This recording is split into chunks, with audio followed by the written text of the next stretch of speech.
Hello, everyone. Thanks for joining us today. My name is Joshua Meservey. I'm a senior fellow at Hudson Institute. Very happy that you're able to join us for genuinely an all-star panel, I think, to explore what is, by my estimation, the worst humanitarian crisis in the world, arguably the worst conflict, and a true disaster, frankly, in a very sensitive part of the African continent, a very important part of the African continent. So it's a massively complex uh, situation in Sudan currently. And so we are really, really fortunate to have three people who have studied this country for a long time, who know it extraordinarily well, and who, of course, have been following the current conflicts quite closely. Also, and we're going to try to, we have an hour at the most, so we're going to have to move fast. We're going to try to hit the major points. I do want to do a very brief introduction of each of our guests before we get started. I'll start with Ambassador Nur Sati. He is the former Sudanese ambassador to the United States. He is, of course, Sudanese, so he has expert knowledge and understanding of the country. He also served at Sudan's permanent mission to the United Nations and has a long and distinguished career as a diplomat. And then we have Susan Stigant. She was a longtime director of Africa programs at U.S. Institute for Peace. Before that, she was at NDI, the National Democratic Institute, here in Washington, D.C., and a keen observer, a close follower of Horn, East Africa in general, but especially Sudan. And then we have Dr. Horan with us. He is a researcher and lecturer at IDC Herzliya. He was Israel's first ambassador to South Sudan. He was also Israel's ambassador to Egypt, and he has studied Sudan for decades now, and did his PhD actually on that country. So, welcome to you all. Really, really happy that you could join us and talk about this very, very difficult problem. An important one, and we've seen some recent developments as far as American engagement. We'll get a little bit into that, but I'm going to start with you, Ambassador Sati. As much as you can in a short amount of time, can you give us a little bit of the history of this conflict? We could go back decades, of course, if we wanted to, but in your mind, what are the most relevant sort of recent events that led to this conflict? And then can you give us a quick understanding of what's happening right now on the ground, sort of the disposition of the various forces? Thank you, Josh. Thank you for the Hudson Institute. And I'm glad for this invitation and to be here with Ambassador Corin, Dr. Corin, and my good friend Susan Stegan. Yes, well, we can go back in history, as you said, but let us be very brief and up to the point. From my own perspective, the main event that would reflect upon when we are looking at this conflict at the military coup that took place in October 21 last year, and which was the cause of my own firing from my job, as you said, as a former ambassador to Sudan. That was the culmination of a struggle that started in 2018 through 2019, 20, 21, between, on one side, the civilian forces that stages, this protest, and we call it revolution or uprising, if you want, against the former regime of Omar al-Bashir, on one side, and the deep state, as it's usually called, that emanated from the former regime, represented mainly in the military and in the Islamists who supported the military, and they did everything in their power that this change does not happen in a smooth way. Not to forget also that the blame also is on the side of the civilians who lost their coherence, their their power to have any leverage on the situation by getting divided as quickly as well. We are sorry to see that they have been divided weeks only after the cabinet was formed under the leadership of former Prime Minister Hamdan. So we have two sides. One side is that of the movement for change, and the other side is the movement that rallied to that change in one way or another, but they only had their own idea about how this can happen. The military coup that took place, we should look at the RSF and the SAF actually as complementary in the beginning, because they together, they staged that coup with the understanding that they are going to prevail on the situation and have a leverage on the change or the transition that's going to take place. They had their own reasons to do that, but it turned out that they quickly disagreed on what was going to happen. The RSF, we should recall and remember and emphasize that the RSF is an emanation of SAF and the creation of the former regime of Omar al-Bashir that used against the Darfuris and mainly apart from 2003, the famous Janjaweed, which has been transformed in the current RSF and whose main actually, I would say, responsibility when they were created is to quash the rebellion that was starting in Darfur, and it was also an emanation since Ambassador Koren has his PhD on South Sudan, an emanation and a creation more or less of the movement that started, the liberation movement that started in South Sudan under the late John Garang. So in a nutshell, those two powers who were integrated in more or less one power at a certain time were divided under their respective future. Who was going to prevail? And at a certain point, when there was talk about a framework agreement whereby a kind of a political course would be found for the civilian military transition at that time, then the two partners of yesterday fell off and their interests diverged on what's going to happen to both of them. I think the main issue that caused this war was a political one, but transformed it into, I would say, a military one that caused a political rift. The main issue was at that time, what was going to happen to the RSF, the Rapid Support Forces? What is going to be their future? What is going to be the ways and means of integrating them within the army, the future army of Sudan that everybody was trying, to create or to call at that time.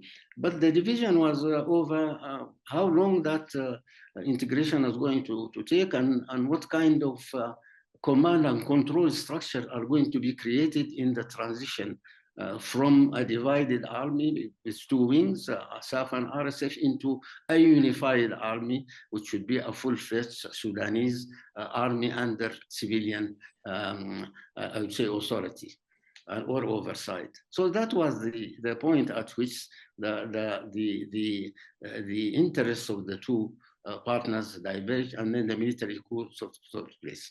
That military coup, now each and everyone is blaming the other for the coup. Who started the war?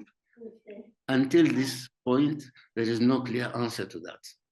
The South are saying it's the RSF who started it and causing them rebels, and the RSF on its side saying to God, this was triggered off by the Islamists supporting the army in order to prevent any civilian and democratic transition. So this is one point that has not been clarified until now.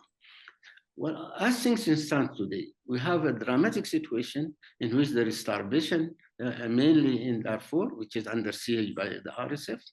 and trying to take al-Fashirs as an important point for forming a new government or having a new capital.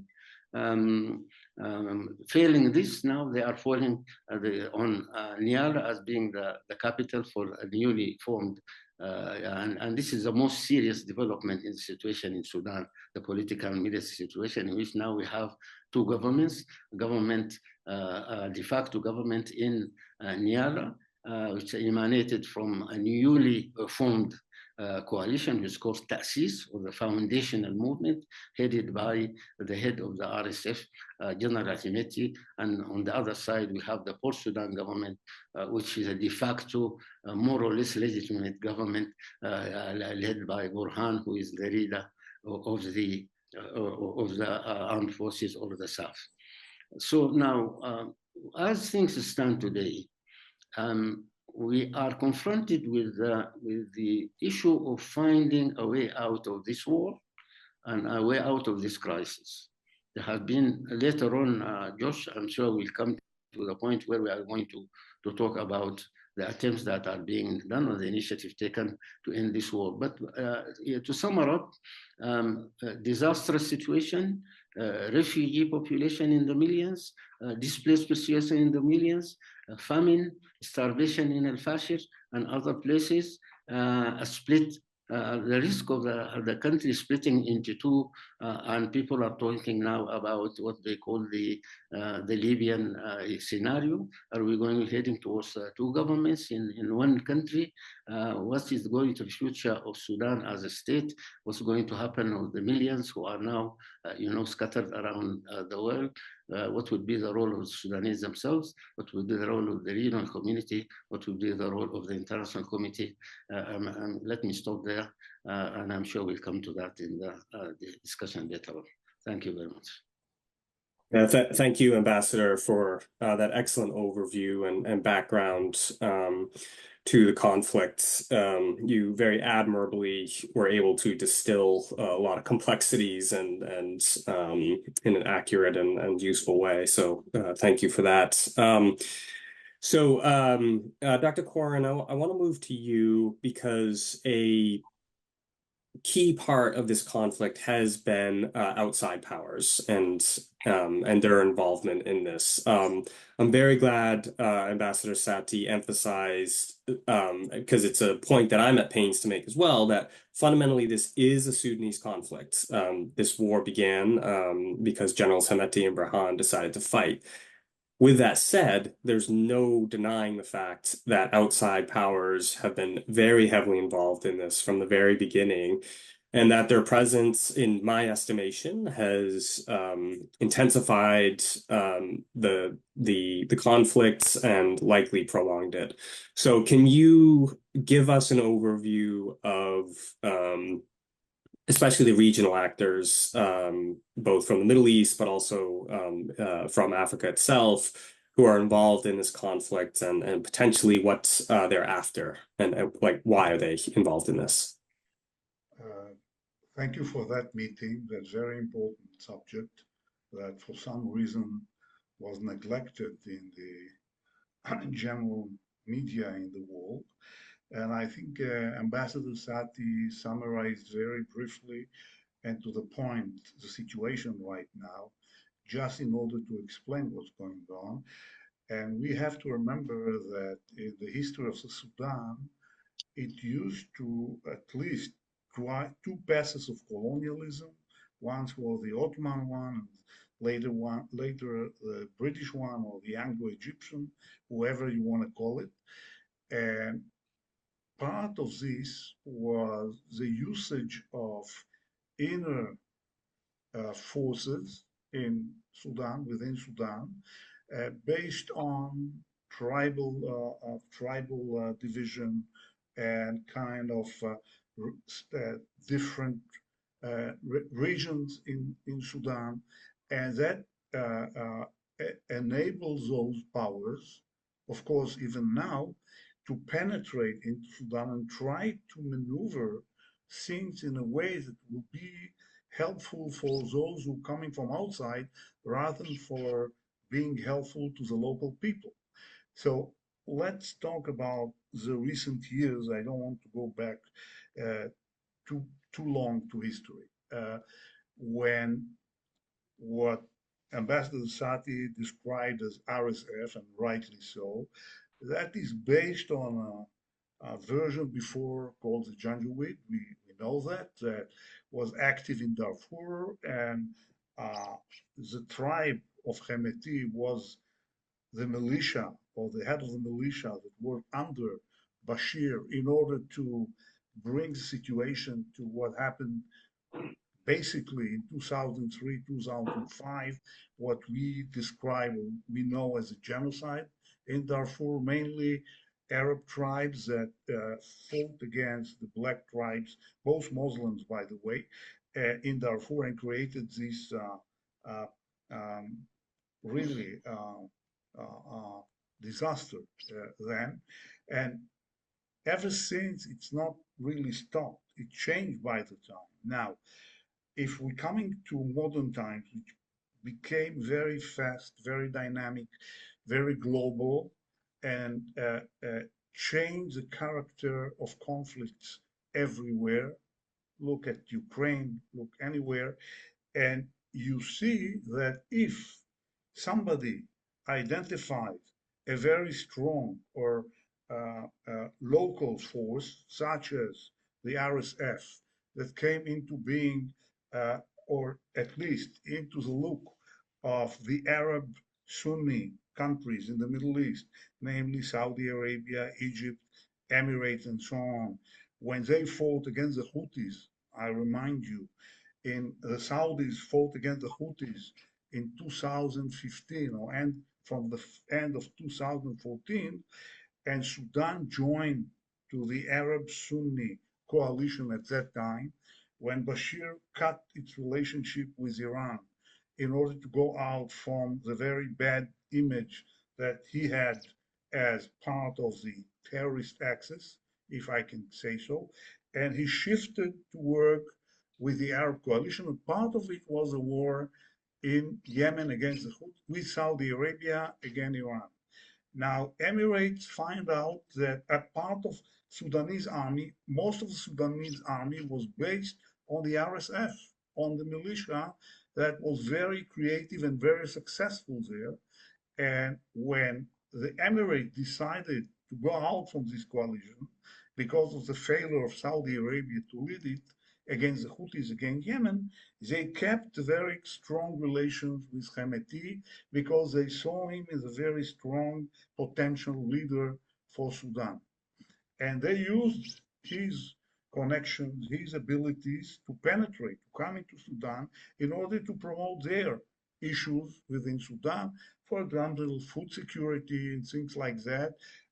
And while at the same token, when Russians became very interested in Sudan, they have dealt for some time about getting place for their navy at Port Sudan, get confirmation from the government of Sudan, which, by the way, it's not finalized yet, but they spoke then.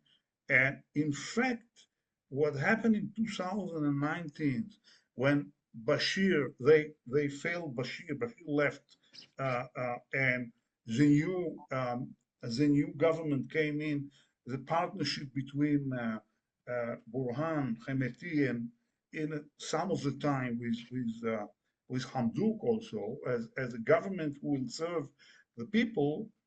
Actually, the people didn't enjoy from the benefits of the new regime because they kept on going. The people didn't feel some relief, and the problem was still there. Now, when the moment came, so Russia, as I said, sent as you know, it's some kind of a way that a pattern that the Russians do, using Wagner forces at beginning in Syria, later on Ukraine, and they arrived to Sudan as well, and in order to serve the new axis of China, Russia, Iran, and those countries to penetrate to Africa. What best to penetrate to Africa if not coming through Sudan, being in touch with Hemedti through Darfur, going to Libya and then to Niger,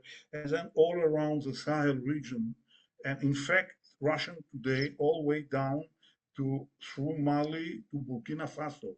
So that means that they are in a very large part of Africa today. I'm not talking about Chinese. The Chinese are present in Africa in the last 4 decades very strongly, the most strongly superpower that in Africa.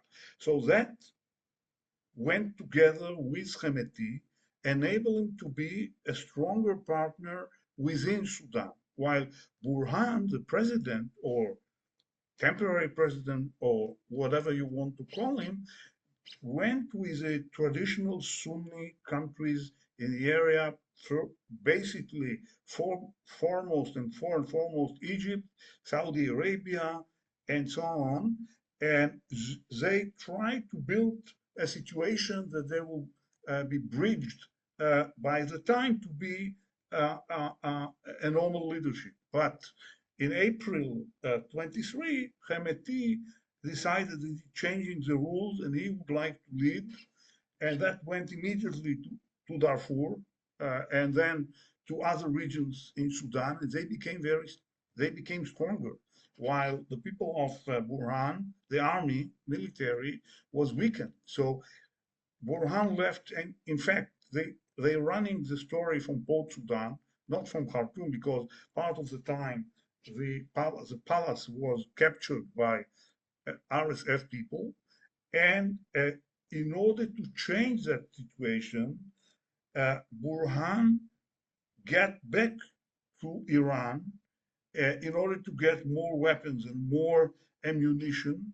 And sure enough, Iran, he renewed the diplomatic relations with Iran, and Iran gave him a lot of weapons, which enabled him to overcome, to be in the upper hand for a while. Now, when that happened, and Russians saw the situation, they shifted, and they started they shifted their support from Hemedti to Burhan, okay? While others that brought people, for example, who are fighting with Sudan, like people from Ukraine or people from Bolivia or other places that came, they also changed, they shifted. Ukraine started to move from Hemedti to Burhan, and all those outside forces are heavily involved on what's going on in a daily situation. It's not a coincidence that Sudan complained about the Emirates in the UN, that they involved strongly in what's going on in Sudan. But as I said, others involved too. America is used to be more involved in the years specifically from 2011, in the years that South Sudan separated from Sudan, and invested a lot of money in order to bring Sudan into a path of prospering country, countries that coming back uh, um, to be part of the nation and not a nation that support terrorism and so on. And still,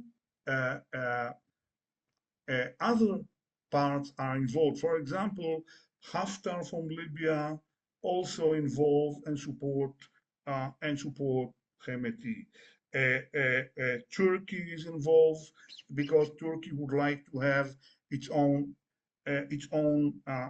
involvement in Sudan, as promised to them by Bashir by the time, to get some kind of an island and an access to Sudan, because Sudan strategic location, it's extremely important between the Nile and the Red Sea, which, as you know, most of the world now dealing with the stories of the Red Sea, the Arab Sea, and the Indian Ocean, which is very important path for the entire world, from east to west in Mediterranean and so on.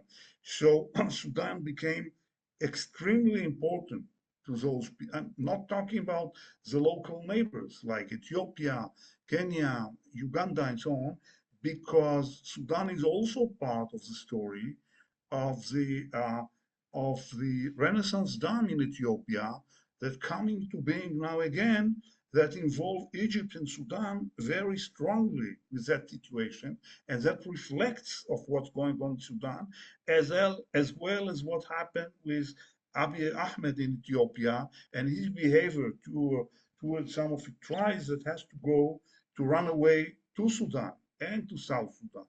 So I don't want to make it too much complicated. As you see, it's complicated enough. What the fact is that Sudan is important. People are worried about the disaster that they're suffering. I think 8 million Sudanese has to leave Sudan to run away. That's a disaster. And what will be next? What will be the situation, the economic situation, the diseases, and so on? So uh, countries are really, really bothered from that. And I think the most important effort is supposed to bring Sudan back to track, to help them to create some kind of understanding between the leaders and to bring Sudan together into a better future. Thank you. Yeah, thank you. Thank you, Dr. Corin. We could probably spend the entire time just on that one issue of outside powers because there's so many as you ran through, and I've always thought Chad was really interesting here. I was very surprised. I assumed that Chad would be hostile to the RSF and to Hemedti because there's former Chadian rebels that are part of the RSF, and there are some difficult tribal dynamics as well. But in fact, they've actually emerged as a very important staging ground for support to the RSF. I'm glad you referenced as well, and maybe I probably should have done this in my opening remarks, just the strategic importance of Sudan, why countries are so interested in being involved in Sudan. A long Red Sea coastline, which Red Sea, of course, is a major maritime shipping route. Has choke points on either end, the Bab el-Mandeb Strait and the Suez Canal. It also has one of the highest concentrations of submarine cables in the world that carry communications all around the world. For the United States, there's actually a sad history with Sudan. Osama bin Laden stayed in Sudan and probably planned at least part of the 9/11 attacks from Sudan and et cetera, et cetera. So an important country. Susan, so Dr. Corin briefly referenced the Americans, but I want you to get more into this for us. The United States has been involved here, trying to mediate from the beginning of the conflict, really. Can you sort of walk us through, since the conflict began, what the U.S. approach has been and what have been recent developments? There have actually been some fairly significant recent developments, I would say, somewhat discouraging, frankly, on the mediation side. But can you walk us through all of that? Yes, absolutely. And thanks for hosting and the great conversation today. Maybe as a starting point, I'll just reemphasize what Dr. Corin said, that the United States has historically played a really important diplomatic leadership role related to Sudan. And in many ways, we continue to hear that people look to the signal of what the United States will do, the direction it sets its policy, how it will engage with the warring factions and parties, how it will engage with civilian actors, really as the bellwether in terms of the direction. And we also see that at points there has been quite a bit of ambiguity, or where people have and other countries have found it quite hard to read whether the US leadership aligns with the strategic national concerns of many of the countries that Dr. Corin talked about, and where those involved directly in the war or most affected by it also wonder where do they fit and where do they fall with the United States. This isn't unique to the conflict in Sudan.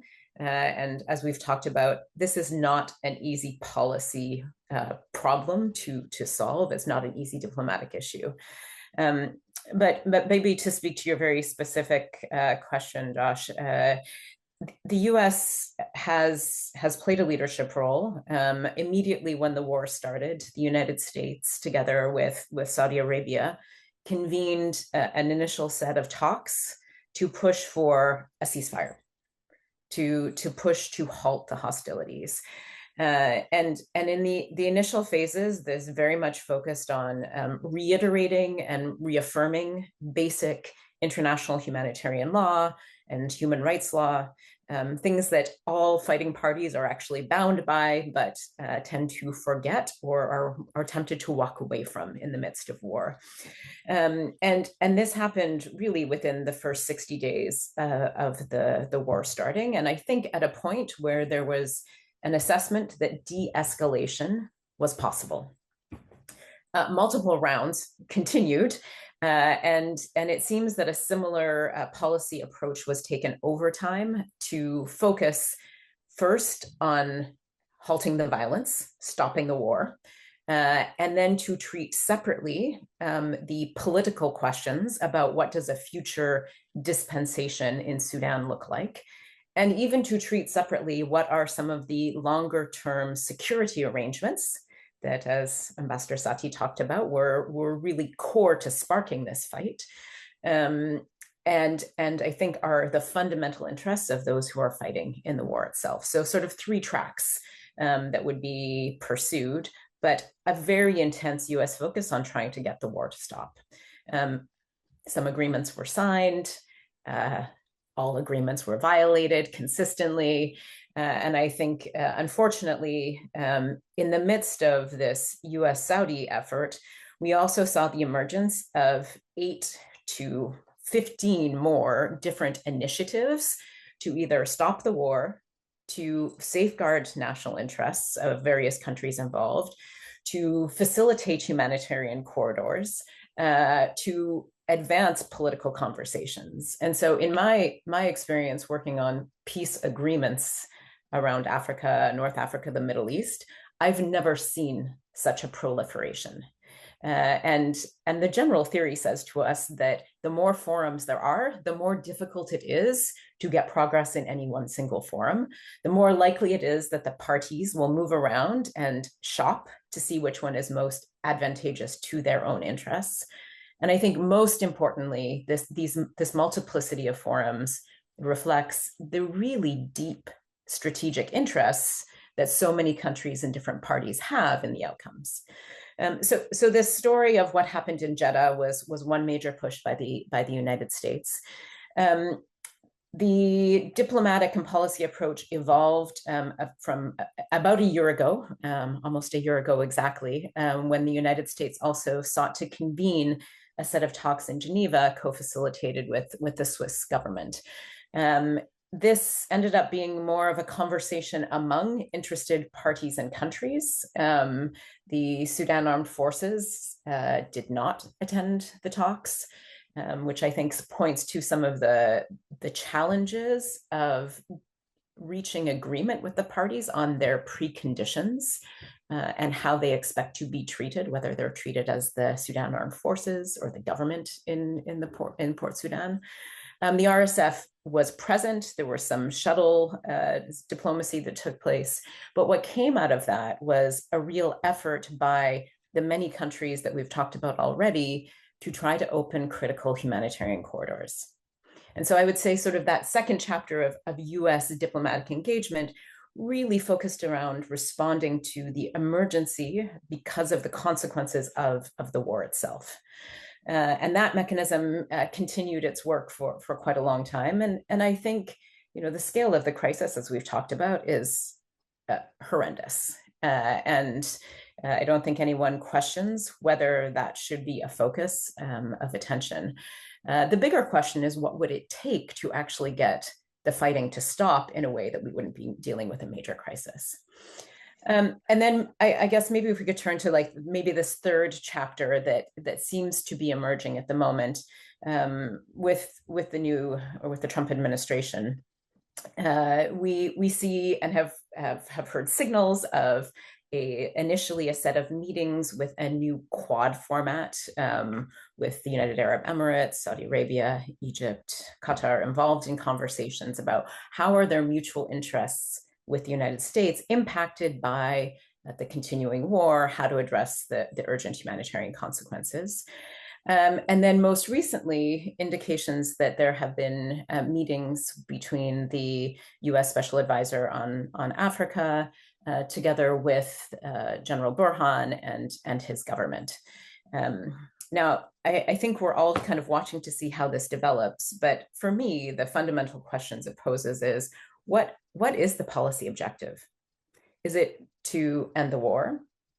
Is the interest, because of all of the strategic interests, Josh, that you talked about in terms of the Middle East, the Red Sea, in the first Trump administration, advancing the Abraham Accords was a critical piece in Sudan policy.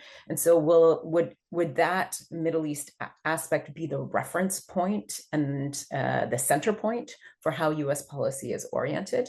Is it truly about stopping the bloodletting that could tip into other strategic interests?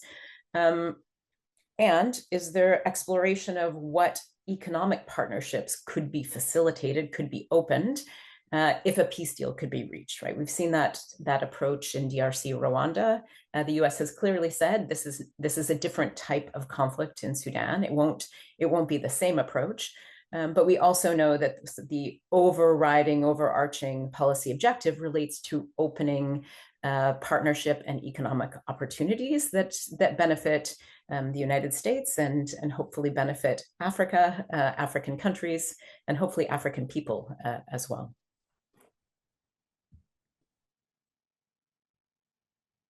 Yeah, thank you, Susan. That was a really good overview of the different phases here. And yeah, this third phase, as you've referenced, I've been, as everybody it has been watching with great interest. It's clearly nascent, and we'll see where it goes. I think the approach of trying to gather some of these significant actors has some promise, but we've already seen the Quad ministerial got either postponed or canceled. It's a little unclear exactly what happened. Other than that, the Emiratis and the Egyptians could not agree on language around a joint statement. So that was quite discouraging. But hopefully the U.S.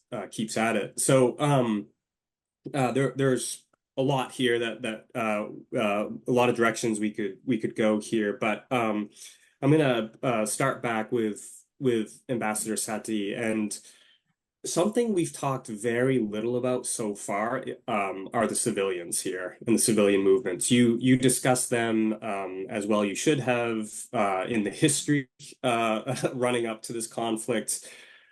But currently, there's very little discussion of the civilian movements, and I remember the uprisings. They were the most, some of the most inspiring civilian movements in my lifetime, certainly very reminiscent of the Arab Spring, of course, and really was a moment of hope, though I think people did understand it was going to be extraordinarily hard, given how enmeshed the security services were, both in the economy, but also controlled the government in some real ways.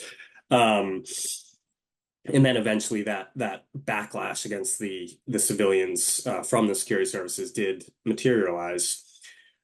So there's two questions here I've always wondered about, Ambassador. Was the civilianization process, let's say, always doomed? Was it something that was even possible? This is a little bit, me just trying to satisfy my own curiosity. It's somewhat academic at this point, but I'd be really interested to get your opinion here. And then two, are there prospects for the civilian movement now? There's obviously they really shifted to sort of trying to ameliorate the effects of the conflict on civilians, and that's where they poured a lot of their energy, very understandably. But again, all the discussions are about RSF and SAF and some of the other armed groups as the dominant players. Do the civilians have a role here? Sorry, thank you, John. Something that we need to understand, and I have been trying to underline since the first days of the uprising, is that the civilian movement in Sudan, whether we want it or not, is intertwined with the military and political movement. And this has been the case since Abdel's coup in November 1958.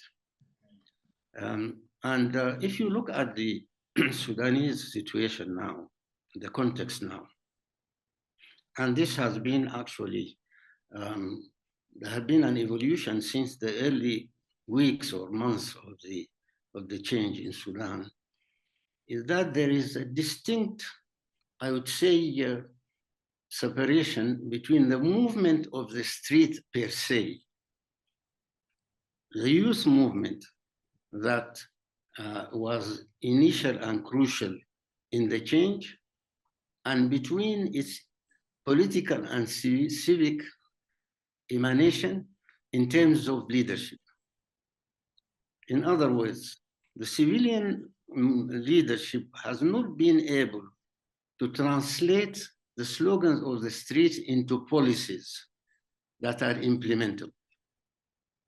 And one of the causes of this failure is that the civilians have not had the political acumen and the character and the proper analysis and understanding of their position vis-a-vis the forces that have been governing Sudan for 3 decades before, namely the military and the Islamists.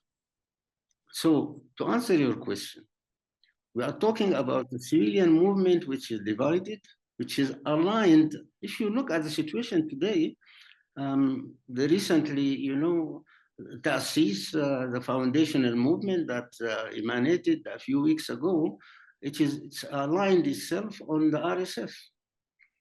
And they are the ones who are providing the political and social support to the RSF. On the other side, you have another civilian movement, which is also providing support to the SAF or to the army. And so the civic movement and the military movement and the political movement are not as distinct as people would like them to be.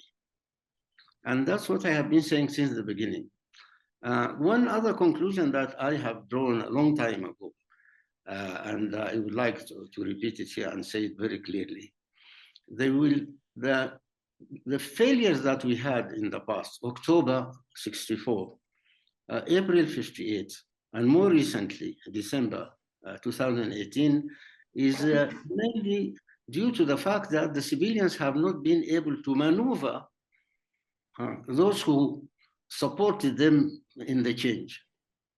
The military on their side, we should never forget that every time the civilian wanted to have change in the political situation, they went to the army in order to support them and encourage the army to have a military coup, so that precisely in 1985 and 2018, 2019, we went to the army leadership or army command in order to ask them persistently to support them in order to topple the regime, which they have done.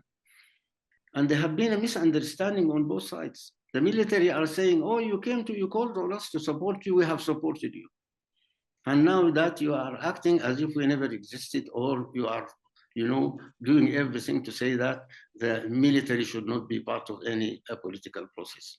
On the other side, the civilians are saying, no, this is a civilian revolution. We are the one who called the revolution. So this misunderstanding is at the basis, I think, of what we are living now. So to answer your question, unless there is a kind of a vision and a project in which the civilians will understand clearly what their position is and what will be their role in a quote-unquote democratic transition, and that the working with the army, the armed forces, for the next 20 years is going to be very important for any change in Sudan. This has been my personal position, and that's why many of my colleagues do not agree with me. I said, I am a Democrat, I believe in democracy, but there is no democracy without security and stability. If you need security and stability, you have to come to terms with those who are carrying the guns. And if you do not do that, then you will live to regret it. And that's exactly what we are doing. Our problem in Sudan is that we have slogans that have been created in the early 60s, and they are continuing until today. One of them is that democracy in Sudan can only succeed without the military. And that the military have to go fully to the barracks, and then we'll have a the freedom of deciding what's going to happen. This is hypothetical, and things will never change like that. So now we are back to a more complex situation than the one we had in 2018, 2019, 2021, where we do not only have one army, we have two armies and scores of militias. So now the military, the civilian movement now has to have a vision and a project that will not be only its own. It has a project that would take into consideration what will be the place. We may have lost, Ambassador may have lost power there. It looks like that may have. So we'll, I had a follow-up question for him, unfortunately, but hopefully he'll be able to join us back again here shortly. So we'll go to Dr. Koren. Dr. Koren, the Emiratis, we've already talked about them a number of times. One of the surprises for me about this conflict has been how invested the Emiratis have been in an RSF victory in Sudan. As you referenced, there is that history going back to the Yemen war against the Houthis and AQAP for that matter, where the RSF provided a lot of mercenaries, although the SAF also was there. The SAF also had some mercenaries there. So it strikes me that the Emiratis cannot simply walk away from the RSF at this point. Or at least that's how they perceive it. They are so obviously aligned with the RSF that if the RSF loses in some way in Sudan, it would be a very real problem for Emirati prestige. And they are involved in countries, in many countries in Africa. So what is necessary for the Emiratis is some sort of face-saving off-ramp, in my opinion. Something that they can preserve their reputation and not appear to have backed a losing side, but also step back from this. Because the military situation is stalemated, essentially. It has been for a while. The SAF has retaken Khartoum, which is important, but the idea that SAF can retake Darfur, I think, is crazy, probably. And the idea that the RSF can fully conquer Sudan is equally crazy. I think both sides fight on because they believe their external backers will ramp up their support or do something that will get them across the finish line, so to speak. And that's why we have Generals Burhan and Hemedti unwilling to engage in good faith negotiations, because they still think they can win this thing on the battlefield because of their external supporters. So what would it take? So really dig in for us, if you would, into the Emiratis' motivations for what they're doing in Sudan to better help us understand what might be required to get them to step back from the RSF. First of all, I think Emirati policy is very smart usually, and they're looking around and see some of their daily partners like Egypt, like Saudi Arabia, who support General Burhan.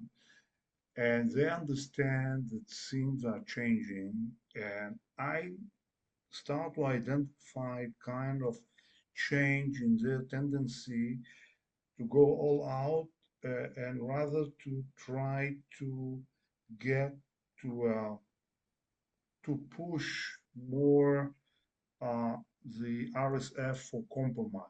That I see some early signs for that, and I think that's the right thing to do because this conflict cannot, I hope, cannot last forever. And we're talking about a country, a very central country in that part of Africa with a lot of resources that are wasted. And first and foremost, the Emirates coming from economic perspective and promote issues that not necessarily connected to the war. So uh, uh, ever since it became international story, as I said before, so many outside powers, countries and non-state actors are involved there. Uh, uh, I assume that the Emiratis will make their own, balance to see whether it's promoting process in Sudan or not. And they have the ability uh, to move things forward if they would like to. So uh, I'm not involved in them at the moment what kind of connections or changes that there are between some of the players, Haftar, Turkey, Qatar, and so on. It changes, as I mentioned before. Uh, but I assume that they saying to the Emiratis, be more, why don't you contribute more, and you can, to finish this story. And I think that Ambassador Sati, when he described the domestic, um, let's say, political culture in Sudan, he did it in the best way. That it's very complicated. So uh, instead, I cannot speak on their own behalf. So I simply try to follow and understand what they're doing. And the to best of my judgment, the the dynamic changes in the last 2 weeks in the area are all reflecting on what's going on, not only on Sudan itself, on the leadership itself, but on its neighbors as well. So you mentioned rightly Chad. I didn't want to go into it, but it's a very important part, an actor. Um, uh, Libya, in its own part, is there. And while they are not coordinated with the other actors who are not belong strictly to a very clear axis, such as I said about China and Russia and so on, in our diplomatical language today, we're coming to know more and more the term frenemies, which means friends and enemies by the same time.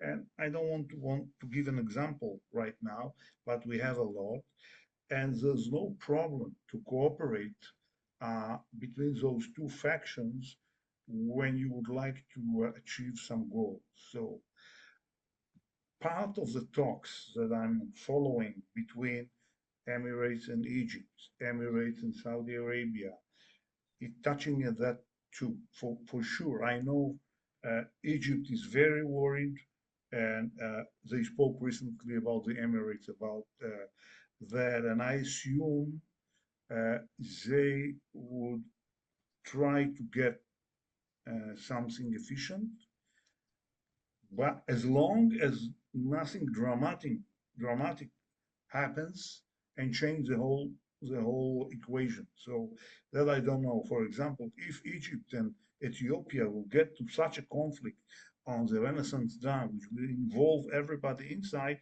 the whole attention will move elsewhere. And so I know about those negotiations.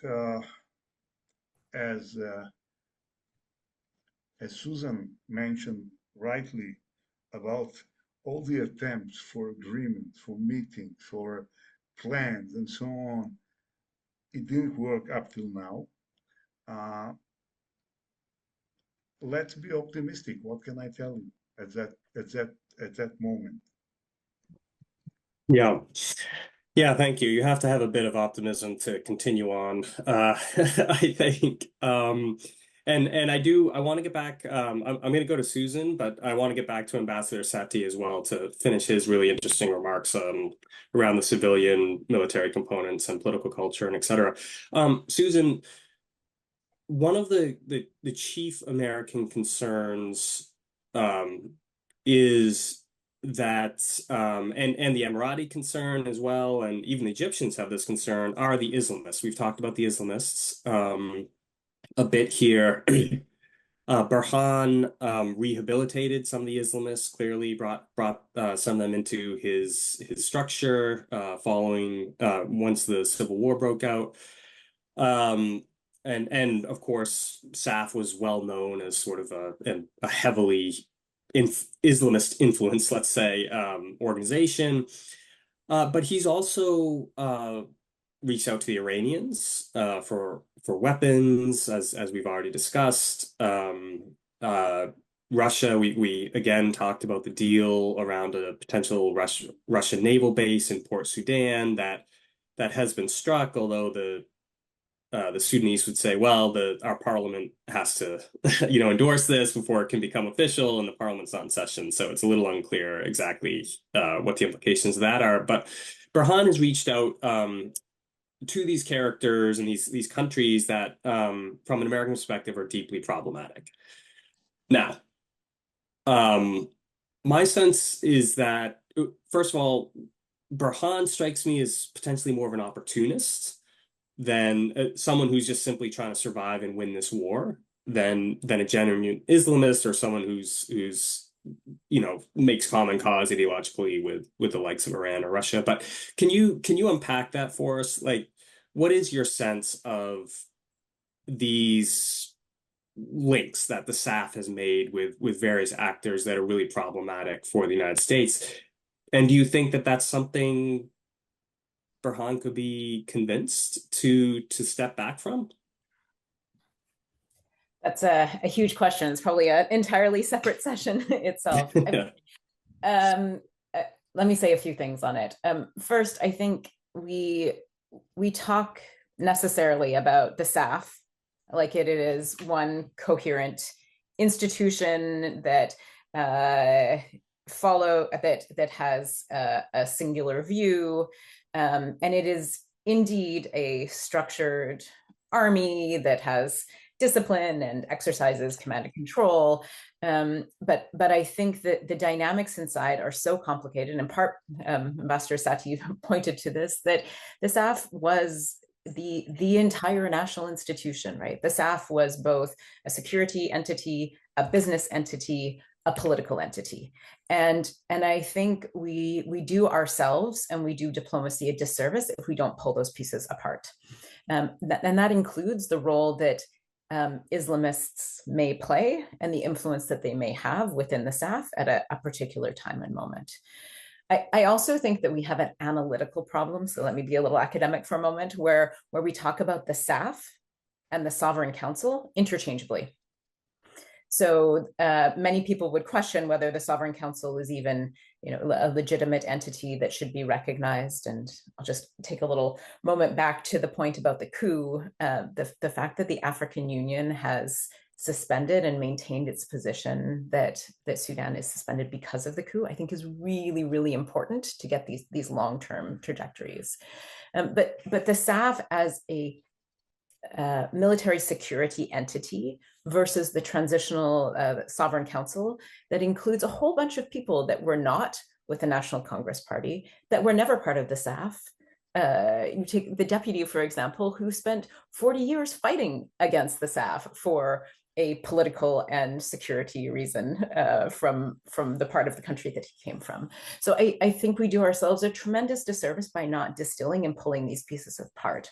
And so to your question about could Burhan be convinced to push back against Islamists and work more with countries that are friends of the United States, I think General Burhan, like any leader in the midst of a war and a fragmented political and security entity, will have to make decisions based on who gives him a security guarantee, who gives him a pathway, who opens the channels so that the money that flows to keep the markets that need to move, and I use markets in a very broad term, and if the United States shows up as part of that, that's possible. I also think we see consistently that even if the United States says you have to work with us and our friends and not our quote unquote enemies, that doesn't work in this world any longer. It's very, very hard to make that enforceable or even reasonable, much less whether it's normatively and ethically correct, and whether the United States has ever exercised that in its own foreign policy approaches as well. So I think we need more time to understand what's happening inside. If we believe that General Burhan is the person who needs to be negotiated with, I think somebody needs to be developing a relationship with him that helps him to manage within. And then I truly hope there's some thought about the balance of how the Sudanese, who have kept what it means, in my experience, of who Sudanese are, which is people who are responding at the community level, people who are mobilized and protecting their communities, that is somehow protected and not left entirely down the road to be renegotiated and reasserted. Yeah, thank you. Really good nuances there, and I entirely agree. I think Burhan will do whatever it takes to survive and to win. In some ways, it's fairly simple, as will Hemedti. That is frequently the bottom line in wars. And so whoever can help him survive and win is likely who he will go with, or the approach that he'll take. So, Ambassador Sati, I want to get back to you, and then to finish up this question of the civilian issue, and then we will do, because we're already over time here, which I suspected might happen, and then we'll go to Dr. Koren and Susan just for closing final thoughts. So, Ambassador Sati, to follow on to your interesting point about the civilians, the SAF is sometimes discussed as an institution, which it is, pretty much the only institution left maybe in Sudan, and so it has a certain amount of legitimacy just because it's an institution. And then the RSF is a militia that started as I think Dr. Koren referenced, as the Janjaweed, and I think you also talked about this history, which was was a genocidal organization fighting in Darfur. And the RSF has been this has been a brutal war from both sides, but the RSF, it appears, has been somehow even more brutal and even engaged in ethnic cleansing, as international organizations have documented, and etc. Does the Sudanese, I know this is so hard, but from your perspective, do the Sudanese people in general, do you think that they would be more supportive of the SAF? Do they genuinely see it as an institution that has some shred of legitimacy, especially when compared to the RSF? And where does the RSF's support come from? It has money, which certainly helps. It's involved in all these illicit activities, including gold and etc. So it can, in a sense, can buy loyalty, but does it actually have a base within the Sudanese population? And the same question for the SAF. Does the SAF have a base within the Sudanese population? Well, to answer that question, I think we have to see the way that both have been behaving since the war started. The SAF may not claim full legitimacy. I oppose the military coup because it was a military coup according, opposed, well, that reneged on agreements that we military and civilian have signed. That was my point of view when I am one of the Sudanese diplomats who have worked most with the military. I have worked with President Meri. I was his French translator. I traveled with him to Washington, actually, September 1979, after the signing of the Camp David Agreement. I was in his special aircrafts when he was invited by President Carter to come immediately the next day that Sadat jetted out of St. Andrews.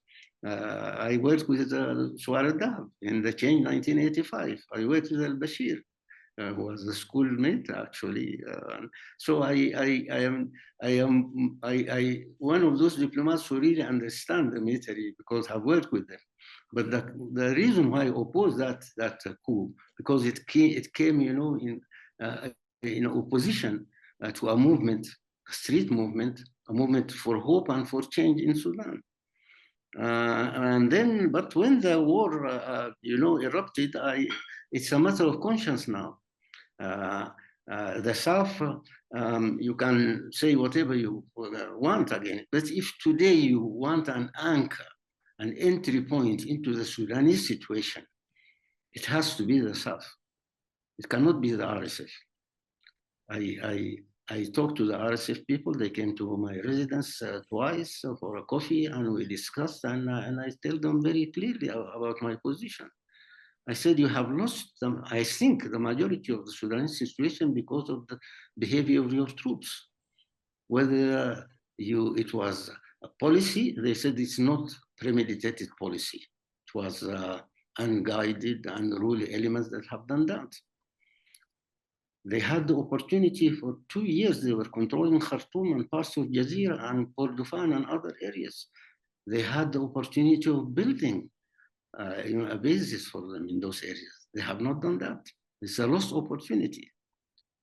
Contrary to that, whenever the South regains when you have Khartoum, you have Jazeera, you have Sinnar, you have even parts of Kordofan, they are starting to rebuild, and they're starting to bring back services.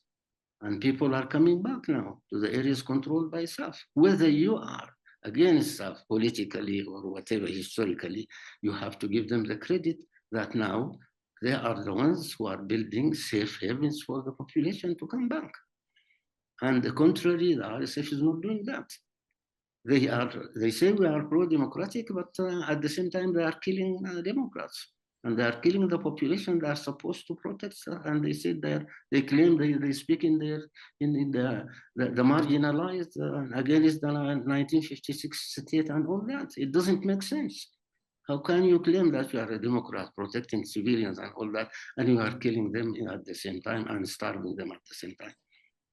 I am a diplomat. I consider myself, Josh, as a national mediator, having worked on African issues, having worked on international issues, Burundi, DRC, whatever, as far as Iraq and Mindanao.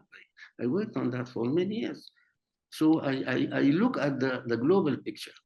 It's not who is against who works for the interests of the Sudanese people and who would like to rebuild the basis of a new nation that is in peace itself with its neighbors and with the international community. That's the objective that whoever serves that purpose, I think. To go back to the question about Burhan, I have in my dialogue with our friends in the West, the Americans and the Europeans, and have always been saying, I'm not defending Burhan or anybody. I'm just saying you have recognized him as the head of state because you accepted his ambassadors. It's not me. I was replaced by an ambassador to the United States who are recognized, who was sent by Burhan. So whether you like it or not, you have recognized him as a head of state because you recognize his signature. So now, and I have always saying, do not allow the post-Sudan government do not allow them to fall into the arms of Iran and other undesirable forces. If you neglect them, if you completely, ignore them and let them do whatever they want, they go back to Iran. They go back to Russia. They go back to whoever in order to do that. I'm not defending them, but this is logic. So instead of staying away from them, come and embrace them and work with them and see whatever. And I'm very happy that this is finally working in a way or another. That they are now, yes, Burhan is meeting with Mr. Bolos in Switzerland, and I hope this process is going to continue. But we should not neglect also the other side. We have to take care of the other side and see exactly what are their concerns. They have committed crimes. They have to be answerable to. And they told me personally, they said, we are ready for accountability. Okay, let us come to that. But for the time being, let us see exactly, as Susan was saying, what does it take to stop the war? The war is not only a military war between two belligerents. It has social, it has political and historical roots. We have to address those roots as we are dealing with the problems of the day. We cannot do that immediately, but of course, there have to be some kind of visibility as where we are going. This is what we have been saying since the beginning. The war will not stop only because two armed movements or two belligerents are going to decide to stop it. They have to see exactly what is at stake, what guarantees they want to have, what are the conditions under which they are going to sign an agreement. And now the sticking point in the situation now from the post-Sudan side is that there is general public and there is a narrative which is telling them those are criminals, do not deal with them. Do not talk to them because they are killing the Sudanese people. On my part, as an African mediator, I'm saying when I went to Burundi in the 90s, there was a massacre of 300,000 there. But we worked with the Hutus and Tutsis together because they understood that you have to move forward. We are not saying allow them to get away with what they have done, but we are saying that the future of the country is more important than the past. Let us work with the future. While doing that, we deal with the past at the same time. Thank you very much. Yeah, thank you, Ambassador. I appreciate the pragmatism behind your remarks. I feel like one of the problems that U.S. policy toward Africa suffers from sometimes is its lack of pragmatism, and sometimes we allow the perfect to be the enemy of the good, or at least the workable. So I appreciate your pragmatic perspective. So we're well over time here, but I want to give Dr. Koren and Susan opportunities to give final remarks. So Dr. Koren, any closing remarks or thoughts from you, and then Susan can wrap us up. Very short. I listened very carefully to Ambassador Sati, and I think he represents the right way to go for kind of a solution. If you prefer some kind of long-term sight for your country, we refer to Burhan as head of state, as he recognized, and both parts will bound themselves to realities, then it will be easier to actors outside to give a hand and to help them to proceed. But unless it will not come from within,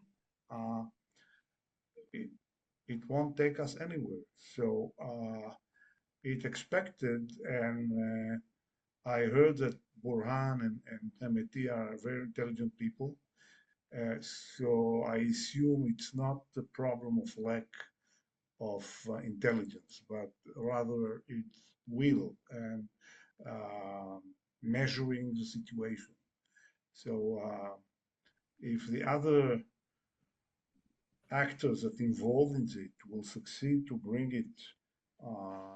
them together and not playing to the hands of those who would like to create turmoil there in order to promote their own interest, I think they will succeed. I think the example of Ambassador Sati about the tendency to go to the easy easy solutions such as Iran might be helpful for the short term, immediate term, but for the long term, it won't serve the Sudanese interest anyhow. So they have to be focused on what's important to them, and always remember that the U.S. supports them strongly for a very long time, strongly economically, whatever, and they need to remember that when they're coming to measure the whole picture. And I think there is horizon, uh, and let's give them the credit that they would choose the right way. Yeah, thank you, Dr. Corin. Susan, can you wrap us up? Yeah, just very briefly. I think in the midst of all of this, it's really easy to forget the humans who were involved in this, and we know the humanitarian consequences.